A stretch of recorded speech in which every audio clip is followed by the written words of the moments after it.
Guys, আপনারা সবাই কেমন আছেন? এই দেখুন, আমার দিদি বাড়ি এসেছি।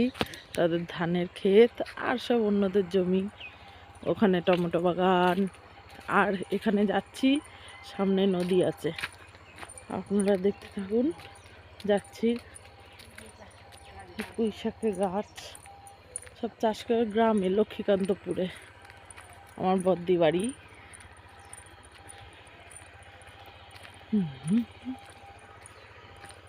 এই আমার মা আর পিসি আসছে দূরে, ধান তুললো, ধান পেকে গেছে। এই আমি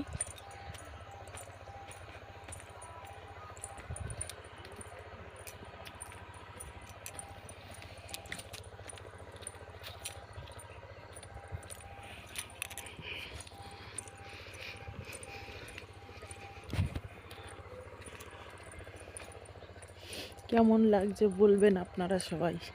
গ্রামটা খুবই সুন্দর, এখানে প্রচুর ঠান্ডা পড়েছে। আমার বদ্দিরা ঘর করেছে, তাই আমি এসছি, আমার মা, আমার হাজবেন্ড সবাই। আর প্রচুর ঠান্ডা পড়ছে, এখানে সব ফাঁকা না।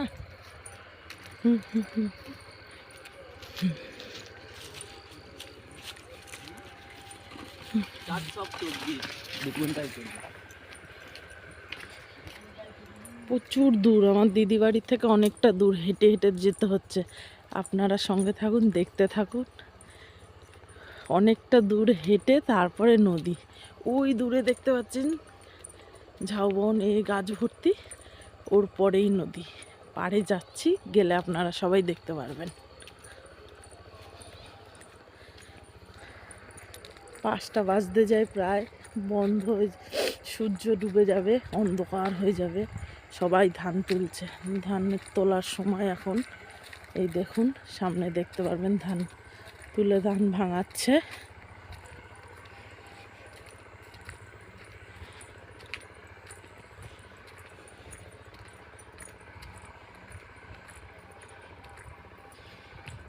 এই দেখুন, গ্রামের বাচ্চা খেলছে।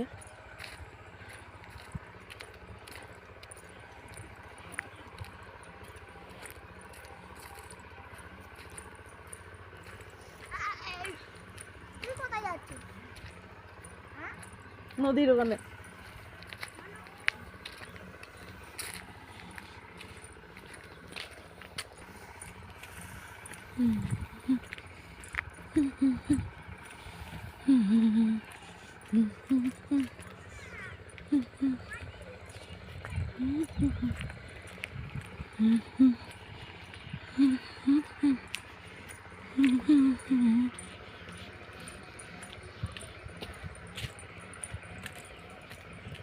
আপনারা দেখুন, দেখে বলুন কিরকম লাগছে। নদীর ওখানে যাচ্ছি, পাশে শ্মশান আছে, তারপর নদী। এইটা পেরোলে আর একটা নদী আছে, তারপর পেরোলে সুন্দরবন।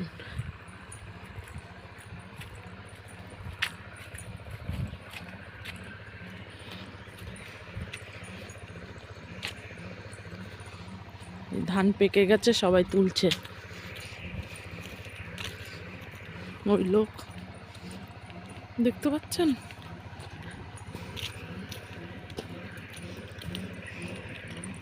ধান ভাঙানো দেখাচ্ছি, কিরকম ভাবে ধান ভাঙায় মেশিনে। এমনি ট্রাক্টর মেশিন না, হাতের পায়ে চাপ দিয়ে। দেখুন, দাঁড়ান, যাচ্ছি। সব ধান পেকে গেছে, সারি সারি করে রেখেছে।